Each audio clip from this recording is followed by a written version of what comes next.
video kind of explaining what was going down with the motor actually. Just kind of like a step-by-step what I did.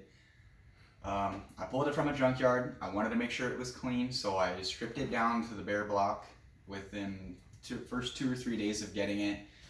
And I was looking for damage. Everything looked pretty good, so I kept the stock crank. I'm running the stock crank. I'm running the stock rods. I know they'll take up to 500 horse. I don't plan on pushing more than that until I turbo it, which is going to use these heads as well. And I've already got the forged I ordered forged pistons from Summit. Those are in here as well. So, and they're bored 20 over. The motor's been bored 20 over because there was water damage found in it by my machinist. Shout out to John. That guy really helped me out a lot. He was out here in Fallbrook, if you guys know where that is, down in Southern California. Real nice guy to take your stuff to, real fair. But yeah, so he helped me out, machining the block. But that was pretty much for the bottom end, and for the heads. These were the heads that came off the motor. I'm running the ones that came on the motor. And I wanted to port them, but I didn't have the gaskets yet, so I just polished them out. I tried to get them as smooth as I could, to get the best kind of flow that I could. I even went after the combustion chambers. I was very careful, the whole 9 yards. In the future, I would like to port and polish the heads I plan to put on with the turbo to really get the maximum flow. That's kind of the head goal.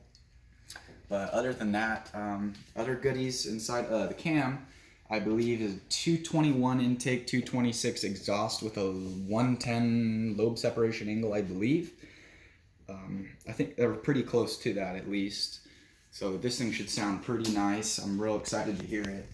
But yeah, for the paint, I did a matte black finish on an aluminum finish, on a glossy black on an aluminum finish. I also went with the double roller chain. I think that's the name of it, if I remember correctly. I know the LS guys know what I'm talking about. I did the double roller with that upgrade. Other upgrades I did. I think that's pretty much it for like the big upgrades for now. I really only want this thing to put out between 300 or 400 horsepower, so I'm not going after anything crazy yet. That's for the turbo later. And I mean, realistically, I was only expecting the turbo setup to only need to make 500 to 600 horsepower, so I'm not too concerned about hitting those numbers. I feel like that'll be pretty easy. But after that happens, after all that happened, I was looking at getting the electrical going for it. I still need the computer for it. I still need the harness for it. I need that. I need to be able to control this thing. I think that's what's next, as well as getting the transmission done for it and then putting it in. But that's pretty much the update for the motor. I think I'm pretty sure I'm just gonna make sure my old sensors work, and I'm gonna get sensors I need to get, and that's pretty much that.